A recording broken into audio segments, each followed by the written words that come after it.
Hello guys, இன்னைக்கு நம்ம ஜங்கு கூட ஃபர்ஸ்ட் தான் பார்க்க போகிறோம். ஒரு ஸ்கூல் சைக்கோ பள்ளி பார்ட் 7 போன பாட்டத்தோட கம்ப்ளீட் பண்ணியிருந்தேன்னா அவரோட சித்தி வந்து ஸ்கூலுக்கு வந்து சொல்லுங்கள், என் பொண்ணு தான் 50 தடவை திருட்டாங்கிறதுக்கு என்ன ப்ரூஃப் இருக்குது அப்படின்னு கேட்டிருப்பாங்க. அவங்க அப்படியே ஒரு மாதிரி எப்படி சொல்கிறது திணறாங்க. ஏன்னா அவங்களுக்கு வந்து எதிர்பார்க்கல இவங்க 50 லட்சத்தையே தூக்கிட்டு வந்து இப்படி போடுவாங்க அப்படிங்கிறது. ஸோ அப்படியே பிரின்சிபல் முழிச்சிக்கிட்டு இருக்கோம். அதோட அந்த பாட்டை கம்ப்ளீட் பண்ணியிருந்தேன். சொல்லஸ் கன்னிச்சுத பார்ட் 7. இல்லை மேம், அது இந்த பொண்ணு தான் சொன்னா. உன்னோட பேக்கை செக் பண்ணி பார்க்கும்போது இந்த 50,000 இருந்தது. ஸோ நாங்கள் கலெக்ட் பண்ணி வச்சிருந்த மொத்த அமௌண்ட்டும் அவ்வளோதான். ஸோ காசை காணோடனே இவகிட்ட தான் இருக்கும், அப்படி இவகிட்ட தான் இருந்தா. ஸோ வான் தான் அக்யூஸ்டுன்னு நினச்சோம். எப்படி புரியல. எங்கள் லீ ஃபேமிலி சேர்ந்த வாயன் அவள் பேக்கில் ஒரு 4 கோடி 5 கோடி இருந்தால் கூட ஆச்சரியப்பட கிடையாது. வெறும் 50,000 வச்சுருந்ததே எனக்கு ஒரு மாதிரி அவமானமாக தான் இருக்குது அப்படின்ட்டு வானை பார்த்து திரும்பி உங்கள் அமௌண்ட் அவ்வளோதான் காசு கொடுத்தாளா அப்படின்னு கேட்குறாங்க. வாயனும் நிறையா கொடுத்தாங்க, நான் அவ்வளோதான் பேக்குள்ளே போட்டேன் ஒரு சேஃப்டிக்காண்டி, தேவைப்படணும், மீதி காசு வீட்டில் இருக்குது அப்படின்றா. கார்டு இல்லை இருக்குது, அது என் பர்ஸில் இருக்குது பாருங்கள் அப்படின்றா. உடனே சித்திக்காரி அப்படி பிரின்ஸ்பலை பார்த்து, என் பொண்ணு திருடிட்டு இருக்கான்னு சொல்கிறீங்க, அவளை கூப்பிட்டு கேள்வியாக கேட்குறீங்க, அவள் ஃபேஸும் சுத்தமாக சரியில்லை, அடிச்சிங்களா என்ன? ஐயோ மேம், நாங்களும் உங்கள் பொண்ணை தொடக்கூட இல்லை. ஓ, அப்போ இங்கே அக்யூஸ்டு மாதிரி அவளை கொஸ்டின் பண்ணிகிட்ருக்கீங்க. என் பொண்ணு திருநான்னு? ஆமாம் சார், இந்த ஒரு பொண்ணு சொன்னான்னு சொல்லிவிட்டு வயன் தான் திருநேன் நீங்கள் எப்படி நம்பினீங்க? இல்லை மேடம், அது வந்து அது வயன் தான் நியூ ஸ்டூடெண்ட்டா? ஓ, நியூவாக சேர்ந்தா அவள் தான் பண்ணியிருப்பான்னு எதுக்கா அது ப்ரூஃப் இருக்கா? அப்படி இல்லை மேம், இதுக்கு முன்னாடி இந்த மாதிரி நடந்ததில்லை. ஓ, இதுக்கு முன்னாடி நடந்ததில்லை, வாயின் வந்ததுக்கப்புறம் தான் அப்படி நடக்குது. ஏன் மற்ற யாரும் இதுக்கு முன்னாடி இந்த மாதிரி பண்ணியிருக்காம வாயின் வந்ததுக்கப்புறம் பண்ணுவோம், இவன் மேலே பள்ளி தூக்கி போடுவோம்னு சொல்லிட்டு பண்ணியிருப்பாங்க. வேறு யார் பண்ணிக்கிறதுக்கெலாம் வாய்ப்பு இல்லையா? வாயின் பண்ணியிருக்க தான் வாய்ப்பா? இல்லை மேம், அது இல்லை, நாங்கள் சரியாக தெரியல, மன்னிச்சிருங்க, நாங்கள் திருப்பியும் இன்வெஸ்டிகேஷனை ஸ்டார்ட் பண்ணுறோம். நிச்சயமாக நீங்கள் ஸ்டார்ட் பண்ணியே தான் ஆகணும். வாயின் கண்டிப்பாக திருடி இருக்க மாட்டா. நான் ஃபாரன்சிக் டிபார்ட்மெண்ட்டை கூப்பிட்றேன். இந்த அமௌண்ட்டில் கைரேகை இருக்கும்ல, இதுவே இதை வேறு யாராவது கொடுத்துருந்தாங்கன்னா அவங்களோட கைரேகையும் இருக்கும் மற்ற பசங்களோடது. இல்லை, இதில் வாயினோட கைரேகை மட்டும் இருந்ததுன்னு வச்சுக்கோங்களேன், இது எங்கள் காசு. அது மட்டும் இல்லாமல் இதில் என் அக்காவோட கைரேகை இருந்ததுன்னா அவள் தான் எடுத்து விட்டு கொடுத்துருக்கா அப்படின்னு இதுலேருந்து ப்ரூஃப் ஆயிரும்ல. ஏன்னா இதில் இருக்க ஒரு 1000 நோட்டும் மற்ற கிளாஸ் பசங்க கொடுத்ததா நீங்கள் சொன்னீங்க. அதனால் ஒரு 1000 நோட்டையும் நம்ம செக் பண்ணி பார்ப்போம், அதில் வேறு பசங்க கைரேகை இருக்கா இல்லை வாயின் கைரேகை இருக்கா அப்படின்ட்டு இப்போ தெரிஞ்சிட போகுது அப்படின்ட்டு அசால்ட்டாக சொல்கிறாங்க. ஒரு ஃபாரன்சிக் டீமே உள்ளே வந்துட்டுருக்கு. ஜிம்மெல்லாம் பார்த்துட்டு, டே வாயின் பெரிய கையாக இருப்ப போல், இருந்தால் இருந்துட்டு போகிறா அப்படின்ற மாதிரி தான் ஜங்குக் பார்த்துட்ருக்கான். ஸோ அவங்களாம் வந்து செக் பண்ணி பார்த்துட்டு சொல்கிறாங்க, இதில் வானோட அம்மா கை ரேகையும் வானோட கை ரேகையும் மட்டும்தான் இருக்குது. அது மட்டும் இல்லாமல் இதில் இந்த காசு எடுத்து இந்த சாரோட கை ரேகை மட்டும் இருக்குது அப்படின்ட்டு சொல்லிட்டு போயிட்டாங்க. அப்போது சித்திக்காரி பார்த்துட்டு, சொல்லுங்கப்பா, இப்போ என்ன சொல்கிறீங்க? இதுக்கு இந்த ப்ரூஃப் போதுமா? இல்லைனா? இல்லை மேம், நாங்கள் திருப்பி இன்வெஸ்டிகேஷன் ஸ்டார்ட் பண்ணுறோம். நீங்கள் ஸ்டார்ட் பண்ண தேவையில்ல, நான் ஆல்ரெடி ஸ்டார்ட் பண்ணிட்டேன் அப்படின்றாங்க. பார்த்தா கிளாஸ்க்குள்ளே பூந்து பாடி ஆர்ட்ஸில் தேடிட்டு இருக்காங்க, யார் பேக்கில் இன்னும் அதிகமாக காசு இருக்குன்னு. பார்த்தா அங்கே ஒரு பொண்ணு நின்றுட்டுருக்கால, அவள் பேக்கில் தான் நிறைய காசு இருக்குது. அதாவது பிரின்ஸ்பல் முன்னாடி என்னை போட்டு கொடுத்துருப்பாள் கிளாஸ் லீடர்னு, அவகிட்ட தான் எல்லா காசும் இருக்குது. ஸோ அதை அப்படியே எடுத்துகிட்டு வந்து பிரின்ஸ்பல் முன்னாடியே வச்சுட்டாங்க. அப்போ அக்யூஸ்டே வாயின் கிடையாது, கிளாஸ் லீடர். ஆனால் நீங்கள் என் வாயன் அப்பாவே இருக்கிறதுனால அவன் மேலே எல்லா பழி தூக்கி போட்டிருக்கீங்க, அப்படி தானே? இதுக்கு நான் என்ன ஆக்ஷனாலும் உங்களை எடுக்கலாம், பட் ஃபர்ஸ்ட் அண்ட் லாஸ்ட்டாக விட்டுட்டு போகிறேன் அப்படின்ட்டு கெத்தா பேசிட்டு வாயன் அங்கேருந்து கூப்பிட்டு போகிறாங்க. வாயன் நாளைக்கு தான் ஸ்கூலுக்கு வருவா அப்படின்ட்டு. வாயனமே அப்படியே அவள் பேக்கே எடுத்துகிட்டு அங்கே இருக்கிற எல்லாரையும் பார்க்குறா. அவங்க எல்லாருமே ஒரு நிமிஷம் நாங்கள் வாயின்கிட்ட சாரி கேட்கணும் அப்படின்ட்டு எல்லாருமே வாயின்கிட்ட அப்படியே தலை குனிஞ்சு சாரி கேட்குறாங்க. ஸ்கூலில் எல்லோரும் பார்க்குறாங்க, எல்லாரும் முன்னாடி தான் கேட்குறாங்க. கேட்டுட்டு அவங்க போயிட்டாங்க. அப்படியே வாயின் ஜங்குக்கை திரும்பி ஒரு முறைக்கிறா. அது முறையா இல்லை என்னன்னே தெரில, அவனுக்கே ஒரு மாதிரி பார்க்குறான், வாயின் முறைக்கிறாளா அப்படின்ற மாதிரி. அவன் அப்படியே பார்த்துட்டு நின்றுருக்கான். அதாவது வாயின் வந்து ஜங்குக்கு இப்படி பார்க்குறத அவங்க சித்தி பார்த்துட்டு, வாயன் என்ன நீ அந்த பையனை ஒரு மாதிரி பார்த்து, அவனை ஏதாவது பண்ணானா என்ன? இல்லை, ஒன்றும் இல்லை. உன் ஃபேஸே எப்படி இருக்கு? ஒன்றும் இல்லை சித்தி. என்கிட்ட தான் மறைக்கிறியா? சரி, வீட்டுக்கு போகலாமா? இல்லைன்னா என்ன பண்ண போகிற? வீட்டுக்கே போகலாம். சரி, உள்ளே இரு அப்படின்ட்டு காருக்குள்ளால பத்திரமா ஏற்றி வைக்கிறாங்க. ஏற்றி வச்சுட்டு அவங்க அப்படியே கிளம்பி அங்கேருந்து போயிட்டாங்க. அப்படியே தேங்கலாம் ஒரு மாதிரி பார்த்துட்டு, ஏண்டா அவள் ஒரு லோ ஸ்டேட்டஸ் கேர்ள் அப்படிங்கிறதுனால தானே நீ இவ்வளோ புள்ளி பண்ண ஆரம்பித்த. இப்போ அவள் நம்மளுக்கு ஈக்குவலான ஒரு ஸ்டேட்டஸில் இருக்கா. நம்மளோட கொஞ்சம் ஹையாகவே இருப்பா போல். அவள் லீ ஃபேமிலி, அதுக்கு நான் ஜியோன் ஃபேமிலி தெரியும்ல. எங்கள் லெவலுக்கெலாம் அவளெல்லாம் ஓவர்டேக் பண்ண முடியாது. அதெல்லாம் இப்போ பிரச்சனை இல்லை. எனக்கு அவளை ஈவலாக மாற்றணும். அவள் கூட ஒன்றா இருக்கும் போதே அவள் மயக்கம் மட்டும் வந்துட்டாளா, எனக்கு சாட்டிஸ்ஃபை இல்லை. அப்போ என்னடா பண்ணலான்ட்ருக்க? நைட் அவள் வீட்டுக்கு போகலான்ட்ருக்கேன். ஜங்குக், இது ஒன்றும் விளையாட்டு இல்லை, எனக்கும் தெரியும்டா இது விளையாட்டு இல்லைன்னு. ஆனால் விளையாடி தான் பார்ப்போமே என்ன ஆகுதுன்னு. டே, உன்னோட சித்தியை பற்றியில் எவ்வளோ டெரராக இருக்காங்கன்னு, என் அப்பாவை பத்திரிக்கையில் எவ்வளோ கொடூரமாக இருப்பாருன்னு. உன்னை காப்பாற்ற முடியாதுடா, உன்னை காப்பாற்ற முடியாது ஜங்குக்கே.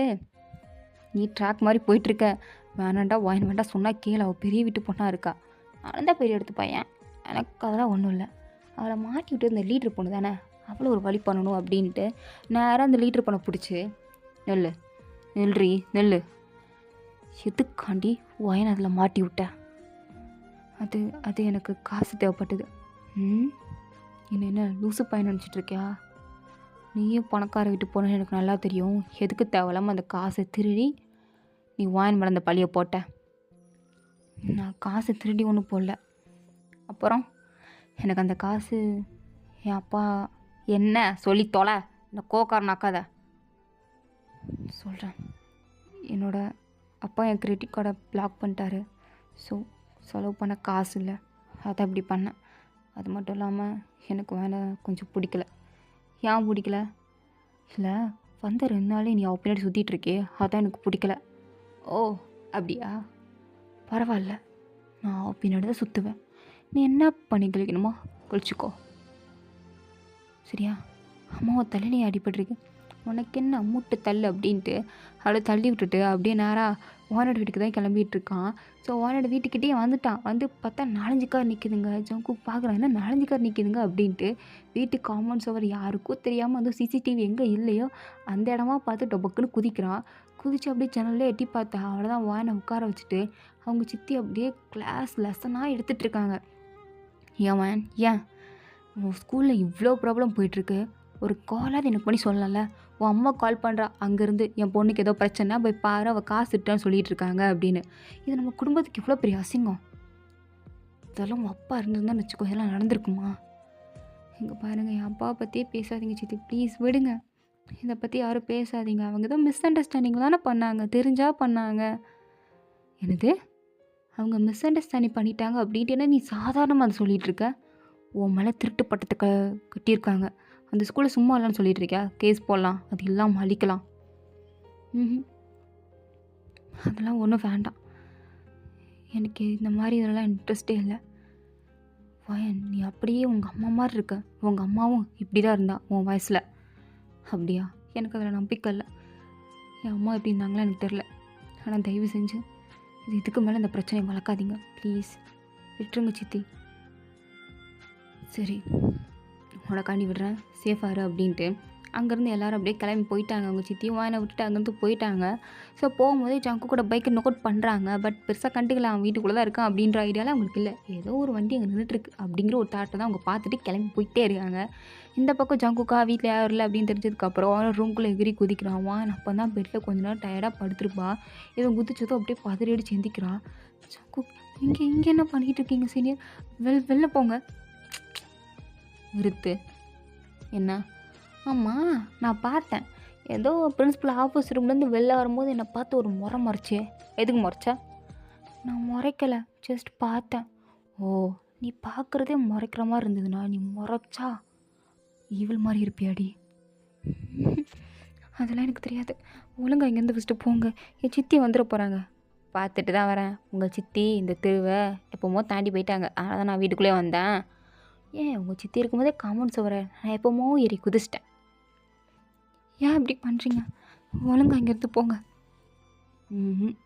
என்னால் இப்போ இங்கேருந்து போக முடியாது. ஏன் ஏன் முடியாது? ஏன்னா நீ எதுக்கு என்ன அப்படி பார்த்த, அதுக்கான ரீசனை சொல்ல. ஏன்னா நீ இந்த பார்த்த அந்த ஒரு பார்வை என் மனசுக்குள்ளே என்னமோ பண்ணிகிட்ருக்குடி, ஒரு மாதிரி உறுத்திட்டே இருக்குது. ஸோ எதுக்கு பார்த்த, அந்த ரீசனை சொல்லு. ஏன்னா அந்த லீடர் போன நீங்கள் தானே இப்படிலாம் பண்ண சொன்னீங்க. நான் சொன்னேன். நீ பார்த்த. இல்லை, இந்த ஸ்கூலில் என்னைய பிடிக்காத ஒரே ஆள்லாம் நீங்கள் தான். ஸோ நீங்கள் தான் அதை சொல்லியிருப்பீங்க. அது மட்டும் இல்லாமல் இந்த ஸ்கூலில் இருக்க யாருமே என்கிட்ட பேசவும் மாட்டேங்கிறாங்க, பழகவும் மாட்டேங்கிறாங்க. நீங்கள் மட்டும்தான் அடிக்கடி பேசுவீங்க, வம்பிழுப்பீங்க, ப்ராப்ளம் பண்ணுவீங்க. அது மட்டும் இல்லாமல் மிஸ்பிஹேவும் நிறைய பண்ணுவீங்க. ஸோ நீங்கள் தான் அதெல்லாம் பண்ணிகிட்ருக்கீங்கன்னு நினச்சேன். அப்படியா? சரி விடு, உன் இடத்துல நான் இருந்தாலும் நானும் அப்படி தான் யோசிப்பேன். அதில் தப்பு இல்லை. நான் எந்த தப்பு பண்ணலே. நீ பண்ணலம்மா, நீ பண்ணல. நீ எவ்வளோ பெரிய ஆள், நீ பண்ணுவியா? நான் உன்னை கூட ஒரு சாதாரண பொண்ணுன்னு நினச்சேன்டி. ஆனால் நீ இவ்வளோ பெரிய வீட்டு பணக்கார வீட்டு பொண்ணு அப்படிங்கிறது எனக்கு இப்போ தான் தெரியுது. ஏன் ஏன் அப்படி சொல்கிறீங்க? அப்படி தெரிஞ்சதுக்கப்புறம் தான் எனக்கு ஒரு மாதிரி இன்ட்ரெஸ்ட் அதிகமாகுது.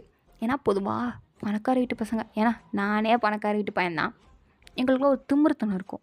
பணக்கார வீட்டு பசங்கனாலே அவ்வளோ பெரிய ஒரு திமிர்த்தனம் இருக்கும்.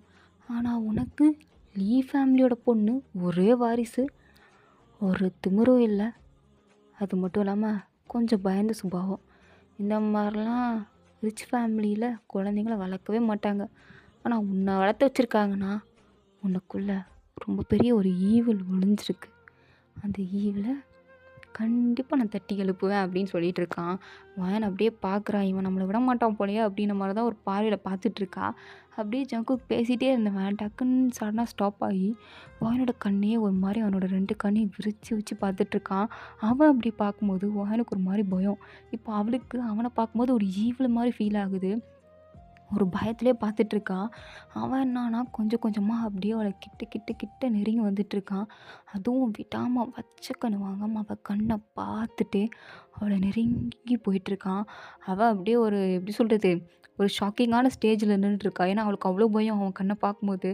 அப்படியே ஒரு மாதிரி பயத்திலே பார்த்துட்டு இருக்கும்போது டக்குன்னு ஜங்கு கிட்ட போய், என்ன பயந்துட்டியா அப்படின்னு கேட்குறான். அவனுக்கு அவ்வளோதான், ஒரு மாதிரி மயக்கமே வந்துடுச்சு.